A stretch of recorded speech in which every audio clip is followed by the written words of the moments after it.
मेरा यह कहना है कि जो लोग खौफ की वजह से एक पर्टिकुलर पार्टी को चूज करते हैं, नॉट बिकॉज ऑफ आगे के प्रोस्पेक्ट्स, वो पार्टी आगे क्या प्रॉमिस कर रही है, बस सिर्फ एक प्रोटेक्शन की बात होती है। तो कहना तो यह है कि मूसा अलैहिस्सलाम फिरौन के घर में रहकर प्रोटेक्टेड थे, प्रोटेक्शन अल्लाह के हाथ में है। ये बात को समझना, जब तक कम्युनिटी बात नहीं समझेगी ना, तब तक सही डिसीजंस नहीं ले पाएगी। 5 साल बाद इलेक्शन के टाइम पे सब ये बातें आती है, वोट बैंक पॉलिटिक्स वगैरह, ये एक 5वें साल का डिसीजन नहीं है, ये 5 साल की बातें हैं। देखिए, मुसलमान ने अपनी लीडरशिप शुरू से ही कांग्रेस के हाथ में दी जी, ये शुरू की बात है। आपका ऊपर हमने पूरा एतमाद किया और उस एतमाद को आपने हमें कहां पर पहुंचा दिया। एक चीज, उन्हीं की तरफ पे सूबाई हुकूमत, जितनी सूबाई पार्टी हैं, एक तरफ इन्होंने क्या कर रखा है कि हमसे जो वादे करते हैं उन वादों को पूरा करने के लिए उसका इम्प्लीमेंट करते हैं। इम्प्लीमेंट ऐसे भौंडे अंदाज से करते हैं कि इन्हीं का एक आदमी जाता है हाई कोर्ट पे, उसको रिट कर देता है। आज मुसलमानों की लोकल लीडरशिप है जो कॉन्स्टिट्यूंसीज के जिन्हें टिकट्स मिलते हैं, why they all are always submissive seculars. Submissive seculars आप समझ रहे हैं ना मेरी बात को, जो आवाज नहीं उठा सकते वो अपने आप को सबमिशन कर रहे हैं कि हमें गुलाम कौम है, हम आपके सामने अपना वोट बैंक लाकर आपको दे रहे हैं। We don't have that courage to speak. अस्सलाम वालेकुम नाजरीन, मैं दानिश जावेद आपका इस्तकबाल करता हूं आपके हर दिल अजीज प्रोग्राम हालात में। आज का हमारा टॉपिक है हिंदुस्तानी सियासी पस मंजर में क्या मुसलमान महज एक वोट बैंक है। आइए बंसल साहब की तरफ चलते हैं। बंसल साहब, 1947 से लेके 1988 तक मुसलमान कांग्रेस का बंधवा मजदूर वोट बैंक था। 88 में क्यों भाग गया? देखिए, मैंने कहा ना कुछ कमियां तो हुई। मैंने कमियां नहीं सर, शिलान्यास हुआ राजीव गांधी जी ने शिलान्यास कराया, उसके बाद भाग गया। मैं इसी अलीगढ़ में होता था। नहीं, सुनिए एक minute sir, let me finish. और 1988 से जिस दिन से मुसलमान छोड़ के कांग्रेस हो गया, आप बताइए कितनी देर पावर में आप? अब आपको मैं अगर उसकी हकीकत बताऊंगा शिलान्यास की, as a president of India ji, जिनके पास कोई पावर नहीं, जो सिर्फ शिलान्यास करें, फीते काटें, और क्या है बताइए? क्या कभी कोई किसी सूबे का चीफ मिनिस्टर कांग्रेस के जमाने में, या होम मिनिस्टर किसने बनाया? बीपी सिंह गवर्नमेंट ने बनाया। क्या एक होम मिनिस्टर नहीं दे सकते थे आप? जी, देखिए, हम आपसे प्रधानमंत्री नहीं चाहते, हमें सिर्फ जॉब चाहिए, अच्छी जिंदगी चाहिए। सीएम्स नहीं दिया क्या? कश्मीर में दिया हमने, हरियाणा में नहीं कश्मीर में आपने नहीं दिया, आपने दिया, माफ कीजिए। कश्मीर में आप अगर हिंदू चीफ मिनिस्टर देंगे हम खुश होंगे जी। कश्मीर में अगर आप हिंदू चीफ मिनिस्टर देंगे हम उसी तरह खुश होंगे जिस तरह अगर आप यूपी में मुस्लिम चीफ मिनिस्टर देंगे।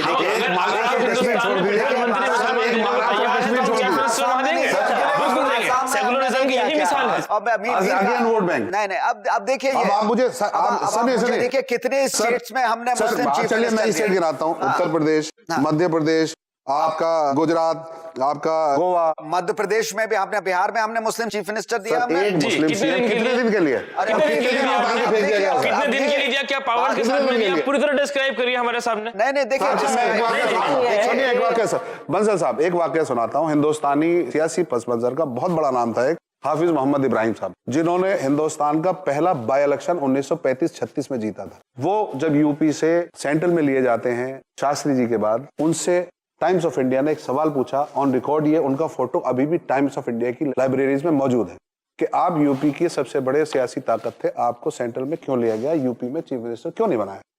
तो उन्होंने जवाब में सिर्फ अपनी ऐसे दाढ़ी खुजाई। अब देखिए, सियासी लीडर सबसे बड़ा नाम था। सवाल मैं आपसे बिहार इलेक्शन पे करूंगा। बिहार इलेक्शन में ओवैसी ने जिस तरीके से एंट्री की और कयास ये लगाए जा रहे थे कि ओवैसी अच्छी पकड़ बनाएंगे वहां पे, उसके बावजूद बिहार के मुसलमानों ने ओवैसी की पॉलिटिक्स को बिल्कुल मना कर दिया और कांग्रेस का और गठबंधन का साथ दिया। उसके बावजूद आपने डिप्टी चीफ मिनिस्टर तक मुसलमान नहीं दिया वहां पे। किसको रिजेक्ट किया है ये देखिए मुसलमानों ने। अरे आज नहीं, शुरू से ये देखिए, जहां मुसलमान कम्युनिटी ज्यादा है वहां मुसलमान को खड़ा किया जाता है, जहां हिंदू कम्युनिटी है वहां हिंदू। जबकि आप ऐसा भी कर सकते हैं कि मुसलमान को वहां खड़ा करें जहां हिंदू की पॉपुलेशन ज्यादा है, और हिंदू पॉपुलेशन जहां मुसलमान, वहां मुसलमान तो आपको वोट दे ही रहा है। मुसलमान तो किसको दे रहा है? मुसलमान हिंदुस्तान के प्राइम मिनिस्टर बनाता है, यहाँ का चीफ मिनिस्टर बनाता है, और हम इस मुल्क को जो मजबूत बनाना चाहते हैं, वो भी बनाना चाहते हैं। देखिए, कोई एक वोट बैंक बनाएगा आपको, वो नहीं बनाएगा तो दूसरा आदमी आपको वोट बैंक बनाएगा या तीसरा बनाएगा, लेकिन क्या हम वोट बैंक बनने तैयार हैं? ये मेन सवाल है। हम क्यों तैयार हो जाते हैं वोट बैंक बनने? आपके पास ऑप्शन क्या है? आप अपनी पार्टी बना के क्या करेंगे? अपनी पार्टी बनाने के बाद कहाँ खड़े होंगे? या तो फिर आप इनसे रिटर्न में लीजिए। हम यह है कि हम कोई रिटर्न वादा नहीं करते। हमने आज तक कोई रिटर्न क्या हमें ये चाहिए, हमने गिव इन टेक वाला रवैया नहीं, हमने एतमाद किया क्योंकि हम एतमाद करने वाली कौम है। हम जो सच्चा होता है वो एतमाद करता है एक दूसरे के ऊपर, और हमने हमेशा एतमाद किया और हमारे एतमाद को ठेस पहुंचाई गई। हमें इसी का बस हम है, इसी का मलाल है। की मिसाल यही है कि हम आजादी के बाद से आज तक कांग्रेस के साथ खड़े हैं, बिना हम आज भी खड़े हैं, आज भी खड़े हैं। यासर साहब, एक बड़ी इंपॉर्टेंट बात, देखिए मैंने कहा कुछ ना कुछ कमियां जाहिर सी बात है रही। आप ये एडमिट करें कांग्रेस में कमियां रही नहीं, बस एक मिनट काम करना चाहिए। देखिए हमारी लीडरशिप में खासतौर से एक मिनट, हमारी ये बहस नाजरीन किसी पार्टी के खिलाफ या किसी हुकूमत के खिलाफ नहीं है। ये हमारी जो बहस है इसका टॉपिक है क्या मुसलमान हिंदुस्तान में वोट बैंक हैं, और हम इसका हल तलाश करें कि ये वोट बैंक अगर हैं तो क्यों हैं और उसके फायदे नुकसान क्या है, क्या उन्हें नहीं होना चाहिए। रही बात यह कि बहैसियत वोट बैंक, हिंदुस्तानी मुसलमानों ने 1947 से लेकर 1988 तक एक जबान से कांग्रेस पार्टी का साथ दिया और उससे बदले में उससे सिर्फ इतना चाहा कि उसका जो मजहबी तशख्खुस है, मिल्ली तशख्खुस है, वो कायम रहे, बाकी रहे। 1988 में एक कांग्रेसी प्रधानमंत्री के जरिए उठाए गए एक कदम ने हिंदुस्तानी मुस्लिम वोट बैंक के उस ख्याल और खाम ख्याली को तोड़ दिया, और वो अचानक हजार नाइंसाफियत सहने के बावजूद भी एक बात पे टिकी हुई थी कि कम से कम हमारा मिल्ली तशख्खुस बाकी है। वो जिस दिन उसे ये एहसास हुआ कि वो नहीं रहा तो उसने उसका साथ छोड़ दिया। अब यहाँ हमारा सवाल ये है, बंसल साहब बहुत तजुर्बेकार सियासतदान हैं, हिंदू मुसलमान और हर कम्युनिटी के लोग इनको चाहते हैं, प्यार करते हैं, वोट देते हैं और इनकी पार्टी को वोट देते हैं, और ये चाहते हैं कि बेहतर सरकार हिंदुस्तान में हिंदुस्तान की हर कम्युनिटी को मिले। हम ये जानने की कोशिश करते हैं कि बंसल साहब, मुसलमान भी ये समझ चुका है कि उसके लिए कांग्रेस एक बेटर ऑप्शन था अगर कांग्रेस अपने सही फॉर्मेट में रहे, और कांग्रेस भी अच्छी तरह जान चुकी है कि मुसलमान एक ऐसा वोट बैंक था जो उनके साथ रहा तो उसने हमेशा बैलेंस का काम किया। नो डाउट हिंदुस्तान के तमाम सेकुलर लोग एक तरफ वोट करते हैं, कांग्रेस की तरफ भी करते रहे, साल 67 साल किया, तो वहां मुसलमान भी एक अपनी अहमियत रखता रहा। मैं बंसल साहब से और बाकी तमाम पैनलिस्ट से ये जानना चाहता हूं कि वो हमारे ऑडियंस को ये बताएं कि इस सियासी बहरान का सोल्यूशन क्या है, इसका हल क्या है। मुसलमान अगर हिंदुस्तान में वोट बैंक है तो वो क्यों बनता है, कैसे बनता है, और वो ऐसा क्या करे कि वो वोट बैंक ना बने, और अगर बने तो पूरी कीमत लेके बने और उसके बदले में उसको वो सारी चीजें मिले जो मिलनी चाहिए, जिनका वो हकदार है। बंसल साहब प्लीज शुरुआत आपसे करते हैं। देखिए मैं सिर्फ इतना कहना चाहूंगा, डेमोक्रेसी वक्त के साथ साथ और मैच्योर होती है, तो जाहिर सी बात है हर चुनाव का अपना एक अनुभव होता है, तजुर्बा होता है। People needs to be enlightened, basically they needs to be educated. Education ज्यादा लोगों में होनी चाहिए, मसले क्या हैं इस मुल्क के सामने वो होने चाहिए, और खासतौर से जो डिवाइड एंड रूल की पॉलिसी है उससे लोगों को परहेज करना चाहिए, जो खासतौर से सियासी आउटफिट्स हैं। और कहीं ना कहीं हम लोग जो मैसेज या जो हमारी लीगेसी है वो जो पब्लिक में या जो हमारे जो अवाम है उस तक हम लीगेसी, वो गंगा जमनी तहजीब क्या है, यूनिटी इन डाइवर्सिटी क्या है, किस तरीके से लोगों ने इस मुल्क की जंग आज़ादी में सबने कुर्बानियां दी बिना ये सोचे समझे कि कौन किस मजहब का किस मिल्लत का है, और कम्युनल पॉलिटिक्स को किसी न किसी तरीके से हाशिए पे करने की कोशिश करनी चाहिए। सबसे बड़ा जो मसला है, देखिए ये तरक्की और ये सब तो होती ही रहेंगी, आप फिर उसी पे आ जाएंगे कि आप फिर साहब खौफजदा में कर रहे हैं। सबसे बड़ी बात है कि कम्युनल फोर्सेस को हमें हाशिए पे लाना है, वो हमारी प्रायोरिटी रहनी चाहिए। कि जैसे कि नेहरू ने कहा, who dies if India lives and who lives if India dies. तो इस मुल्क का जो एक तहजीब, इस मुल्क की जो एक तरबियत है उसको हमें महफूज रखना है। अगर वो हो गया फिर सब चीजें अपने आप ही बढ़ जाएंगी। देखिए मैं आपको बताऊं कि ऑन स्कीम, जैसे ऑन पेपर, मैं भी इस बारे में जब हमारी यूपीए की सरकार थी, खासतौर से विज़ावी माइनॉरिटीज, मैं इस माइनॉरिटीज की प्रॉब्लम से मेरी अच्छी खासी वाकफियत है, क्या उनकी साइकी है, क्या सोचते हैं, किस चीज को लेके उनकी इनसिक्योरिटीज रहती है, मेरी बहुत गुफ्तगू होती थी। तो ऑन पेपर द स्कीम्स, जिस तरीके से मल्टी सेक्टोरल डिस्ट्रिक्ट्स थे, रिजर्वेशंस मुस्लिम्स को उनमें मतलब वही फैसिलिटी दी गई, बहुत सी चीजें थी, पर उनका इम्प्लीमेंटेशन, देखिए बस हम लोग ये इंश्योर कर ले कि जो स्कीम्स हैं उनका इम्प्लीमेंटेशन बेटर हो जाए तो सब तस्वीर बदल जाएगी। Very good. फरहाद साहब, देखिए, हमें अपने आप में भी मजबूत होना है। और मजबूत कैसे होना है कि हम सिर्फ टिकट के एतबार से किसी भी पार्टी के पास जाते हैं, अपनी एक कम्युनिटी को दिखाते हैं और उसमें भी हम ये दिखाते हैं कि अब्बासी कौन है, पठान कितने हैं या और अदर कास्ट कितनी है। तो हमें इन सब से हट के बल्कि अपना एक कोई पढ़ा लिखा मजबूत लीडर चुनना चाहिए। हम अपनी क़यादत जाहिलों के हाथ में दे देते हैं जो ना हमारी बात ऊपर तक पहुंचा सकते हैं, ना हमारी बात को अच्छी तरह से रख सकते हैं, ना हमारे शहर के मसाइल को रिप्रेजेंट कर सकते हैं। तो हमें ऐसे लोगों को चुनना चाहिए जिनका बैकग्राउंड कुछ ऐसा हो, जहां ईमानदारी छलकती हो, जो दिखाई देता हो कि ये पढ़े लिखे हैं, ये हमारी बात कह सकते हैं, जिन्हें बात करने का शऊर नहीं है, जो सिर्फ कास्ट के एतबार से कि हम ज्यादा हैं, अलवी ज्यादा हैं, हम अंसारी ज्यादा हैं, इस एतबार से नहीं, बल्कि हमें अपने वोट को मजबूत एक तरफ करना चाहिए कि अगर हम मुसलमान हैं तो हमारा एक लीडर होना चाहिए जो हमारी क़यादत करे, और फिर जो गवर्नमेंट बन के आए या बनने वाली जिसको हम सपोर्ट करें, जिसको ताउन करें, उससे हमारा एक रिटन एग्रीमेंट उससे पहले से होना चाहिए कि हमें आप क्या क्या चीज प्रोवाइड करेंगे जो लीगल हो। बड़ी अच्छी बात है कि रिटन एग्रीमेंट हो बाकायदा कि हम आपके साथ हैं और इस साथ की कीमत यह है, इस कौम को इन चीजों की जरूरत है जो आपको मुहैया करानी होंगी। क्या सर अरफात साहब? जी देखिए, मेरा एक अभी फरहाद साहब ने जो पॉइंट कहा वो बिल्कुल ठीक कहा। जो हमारी लोकल लीडरशिप है वो बदलनी चाहिए। जाहिल तबका है, आई मीन मैं किसी को ये नहीं कह रहा कि वो गलत है, वो अच्छे डिसीजन ले सकते हैं, लेकिन पढ़ा लिखा ये है कि अच्छा शऊर रखता है, वो अपनी बात कहना जानता है, अपनी बात को बेबाक होकर कह सकता है, पहली बात। दूसरी बात यह है कि क्योंकि मुस्लिम वोट बैंक की बात है, जो मुस्लिम यूथ आज क्या चाह रहा है, देखिए आज मुस्लिम यूथ जो है वो थोड़ा हट रहा है, पैटर्न जो शुरू से रहा है अब तक वो उससे थोड़ा सा डिविएट होने की कोशिश कर रहा है। अब वो ऐसा लीडर चाहता है जो बेबाक होकर उनकी बात पार्लियामेंट में नहीं, एटलीस्ट कम से कम पार्टी के अंदर तो कहे। हमारे पास ऑलरेडी 60-65 से ज्यादा कायद हमारे हैं यूपी असेंबलीज में, लेकिन वो हमारे किसी काम के नहीं है, उन्हें बेचकर तो हमने और गलती की है वहां पे। तो तीसरी चीज इसमें यह है कि पार्टी का जो माहौल है विद इन, ये तो हमारी लोकल लीडरशिप हो गई, हमारे नुमाइंदे कैसे हो ये भी हो गया, लेकिन जो पार्टी का जो माहौल है डेमोक्रेटिक होना चाहिए। हर किसी को अपनी बात रखने का वहां पे हक होना चाहिए। आमतौर पर क्या देखा जाता है कि जो एमपीज हैं या एमएलएज हैं वो अपने इश्यूज को रेज नहीं कर रहे हैं, एक महामहिम उन्होंने चुन लिए हैं, सारे इश्यूज को वही एड्रेस कर रहे हैं। और पीछे आज आप देखिए कि एक जो असेंबलीज में या स्टेट में या नेशनल लेवल पर कांग्रेस की बात करें, मैं I am against BJP, but मैं एक बात बीजेपी की बहुत अच्छी बोलता हूँ, BJP is a very democratic party.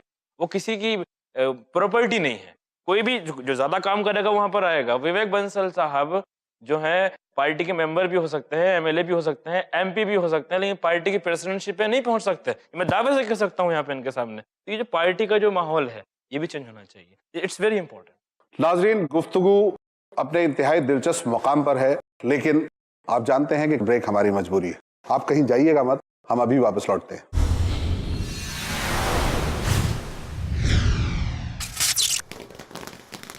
खुशगवार जिंदगी गुजारने की तमन्ना हर दिल में होती है, लेकिन सब नहीं जानते कैसे गुजारी जाती है खुशगवार जिंदगी। खुशगवार जिंदगी के उसूल जानिए शेख रज़ाउल्लाह अब्दुल करीम मदनी से। आज की टेंशन भरी जिंदगी में अपने आप को खुश रखने के इस्लामी उसूल, हर बुध रात 8:30 बजे सिर्फ i+ टीवी पर, बेहतर जिंदगी के लिए।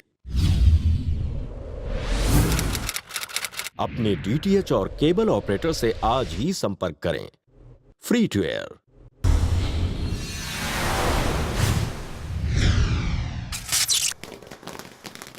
मैं एक बार फिर आपका इस्तकबाल करता हूं आपके प्रोग्राम हालात में ब्रेक के बाद। आइए हम अपने इस खूबसूरत मौजू को आगे बढ़ाते हैं। पार्टी का माहौल भी चेंज होना चाहिए और पार्टियों को भी ये सोचना चाहिए कि ये कौम है और इस कौम की अपनी ज़रूरतें हैं और उन ज़रूरतों को पूरा किया जाना हमारी जिम्मेदारी है। ज़ैद खालिद पटेल साहब, सारे मेक बिलीव सॉल्यूशंस हैं, ये सब बातें होती रहेगी, हालात कुछ खास बदलने वाले नहीं है जब तक फियर साइकोलॉजी हमारी चेंज ना हो।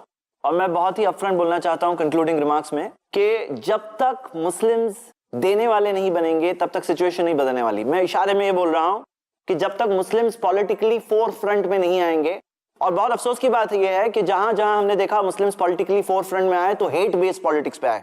यहाँ पे आने की जरूरत है तो सर्विस बेस्ड पॉलिटिक्स में आने की जरूरत है कि खिदमत करने वाले लोग आए और सर्व करें और सेल्फलेस सर्विस करें। ऐसे लोगों की कंट्री को जरूरत है आज। कहाँ है ऐसे लोग? देखिए बातें कर रहे हैं आज, लेकिन मैं उम्मीद करता हूं कि हो सकता है कोई एक ऐसा इंस्पायर्ड सोल उठेगा और ऐसे लोगों को इंस्पायर करेगा जो ऐसी सेल्फलेस सर्विस कंट्री लेवल पर लोगों की करें, और तब जाके रियली सिचुएशन चेंज होती दिखेगी। तब तक चलाते रहो।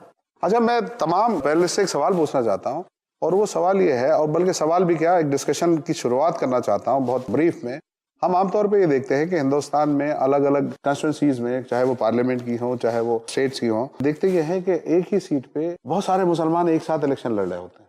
और पिछले इलेक्शन में 2014 के लोकसभा इलेक्शन में कुछ टेलीविजन चैनल्स ने स्टिंग ऑपरेशन किया था, तो वो वहां से एक बात उभर के सामने आई कि मुखालिफ लोगों की एक स्ट्रेटेजी होती है कि वो कहीं ना कहीं नॉमिनेशन सेंटर के बाहर कुछ पैसा लेके खड़े हुए हैं कि आओ कोई भी मुस्लिम कैंडिडेट आओ, नॉमिनेशन कराओ, इतना पैसा हम चले जाओ, वोट काटने की एक स्ट्रेटेजी जो है। तो ये क्या कौम इस कदर औंधी है, इस कदर बेवकूफ है, इसको समझ में नहीं आता कि ये 10-10 लोग हमारे सामने खड़े हैं। हम एक तरफ बात करते हैं वोट बैंक होने की, एक तरफ बात करते हैं इत्तेहाद की, एक तरफ बात करते हैं एक तरफ जाने की, और एक तरफ बात करते हैं अपने हुकूक हासिल करने की, और दूसरी तरफ हमें ये समझ में नहीं आता कि ये सामने 10 लोग खड़े हुए हैं, 10 लोगों में से 9 लोग जीतने वाले नहीं है, और अगर इन 9 लोगों की मौजूदगी की वजह से जो 10वां जीत सकता था वो भी नहीं जीतेगा, और हम बेवजह बगैर सोचे समझे वोट करना शुरू करते हैं। ये ऐसा क्यों है और इसका हल क्या है?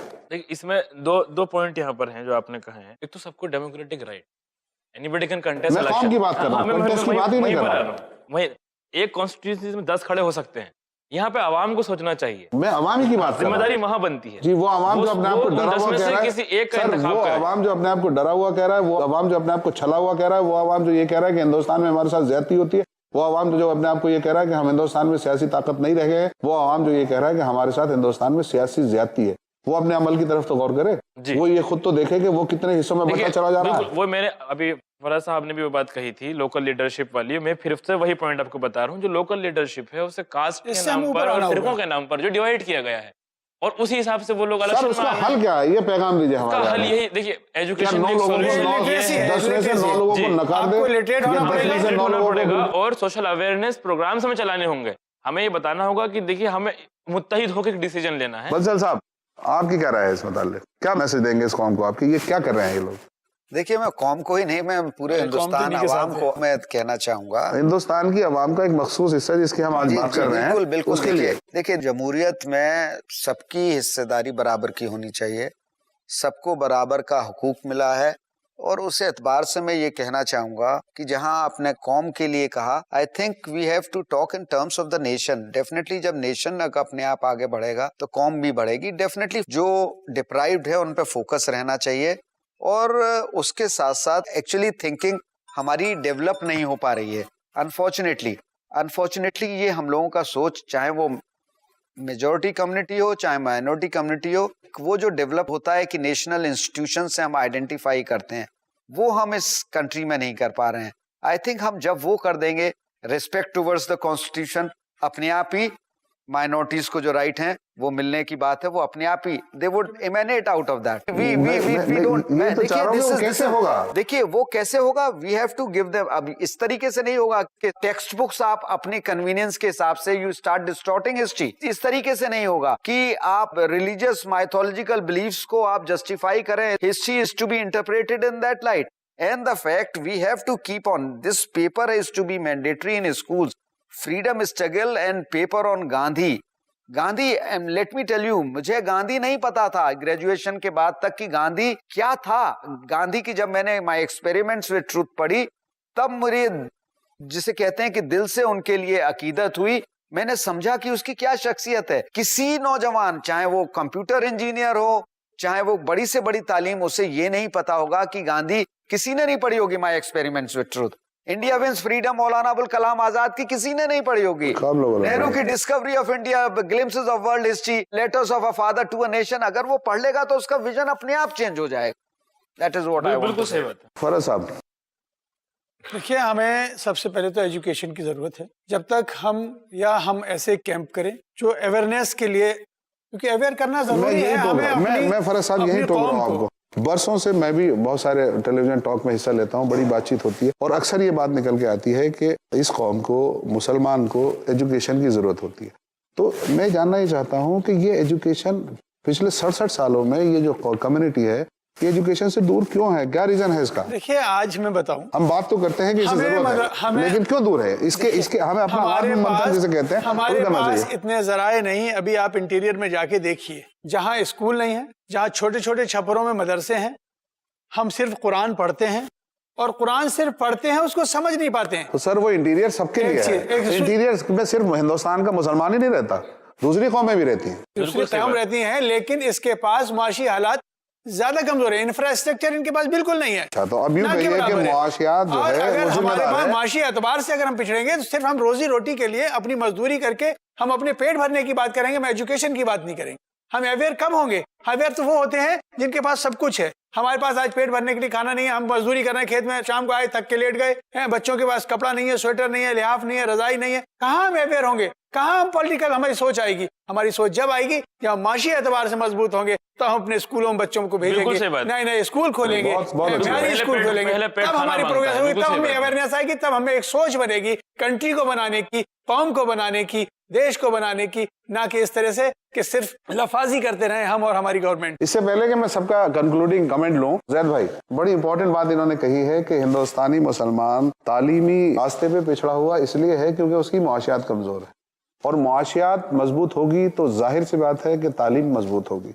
तो क्या आप इसे सच मानते हैं? और अगर सच मानते हैं तो इसका इस्लामी हल क्या है? हिंदुस्तान का अवाम, हम बड़े परेशान हैं, बहुत सारी चीजें हमारे सामने आती हैं। हमारा मजहब हमें सूद लेने की इजाजत नहीं देता। अगर हम 10-20 लाख रुपए कमा लें तो कहाँ रखें? बैंक में रखते हैं, वो हमें सूद देता है और लेना पड़ता है। या हम अपने कारोबार को बढ़ाना चाहते हैं, हमें 10-20-50 लाख रुपए बैंक से उधार चाहिए, तो हम मजबूर हैं सूद देने के लिए। तो क्या हिंदुस्तानी मुसलमान तालीमी तौर पर मुआशियात की वजह से पिछड़ा हुआ है? और क्या मुआशियात की ग्रोथ में कहीं ना कहीं हमारे रस्म और रिवाज या हमारे तौर तरीके रुकावट है? जी देखिए, यहाँ तो बात वाज़ेह है कि अल्लाह के रसूल मोहम्मद सल्लल्लाहु अलैहि वसल्लम ने फरमाया, अल्लाहुम्मा इन्नी अस्अलुका इल्मन नाफिया, ऐ अल्लाह मैं तुझसे मांगता हूँ नफ़ा देने वाला इल्म। और वही नफ़ा वाला इल्म जो बेनिफिशियल नॉलेज है, चाहे वो साइंस हो, मेडिसिन हो, एजुकेशन, तमाम एजुकेशन के फील्ड्स, ये सब बेनिफिशियल जो है वो हमारे इल्म है। और हमें इसमें ये नहीं सोचना चाहिए ये हमारे नहीं है, बल्कि उसमें हासिल करके, उसमें बेनिफिट हासिल करके लोगों तक बेनिफिट पहुंचाने की कोशिश करना चाहिए।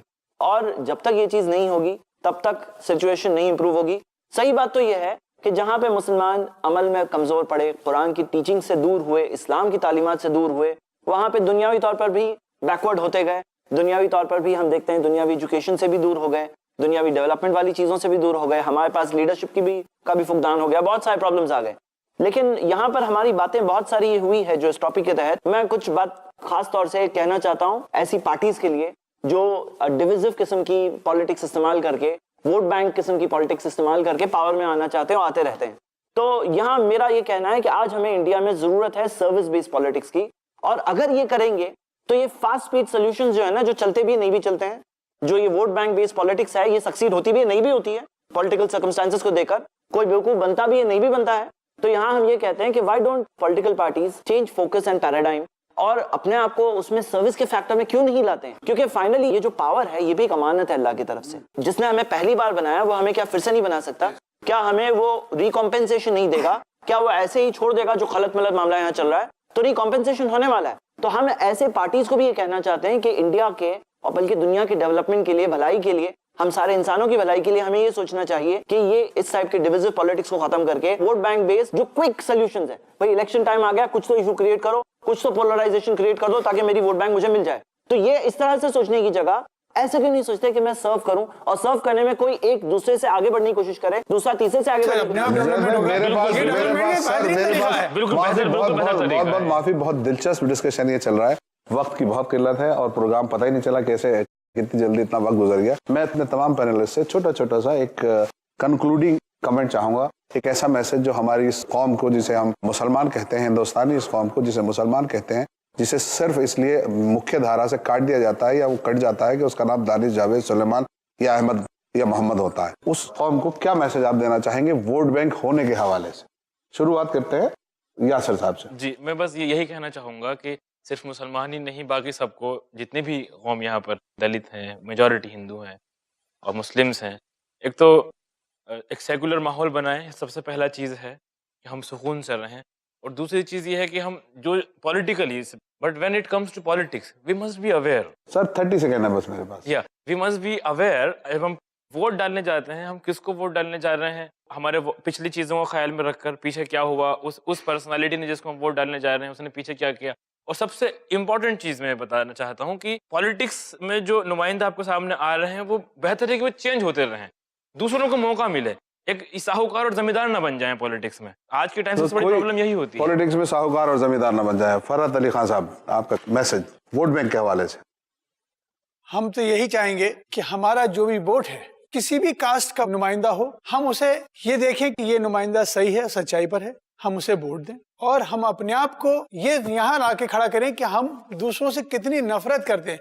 पहले अपने अंदर की नफरत को कम करें, फिर दूसरे से तवक्कुआत रखें कि ये हमसे प्यार करे। अपने अंदर की नफरत को कम करें। बंसल साहब, देखिए, मैं आपसे बस इसी मैं बहुत शॉर्ट कहूंगा कि जहन है, जैसे इन्होंने कहा, हमें अपना सही रखना होगा। आपने कहा डिवाइसिव पॉलिटिक्स कैसे खत्म हो, डिवाइसिव पॉलिटिक्स तभी खत्म होगी जैसे आपने कहा कि नॉन मुस्लिम्स कैंडिडेट। तो जब आपका सोच अगर ये रहेगा कि हमें नॉन मुस्लिम्स कैंडिडेट, तो वो डिवाइसिव पॉलिटिक्स चलेगी।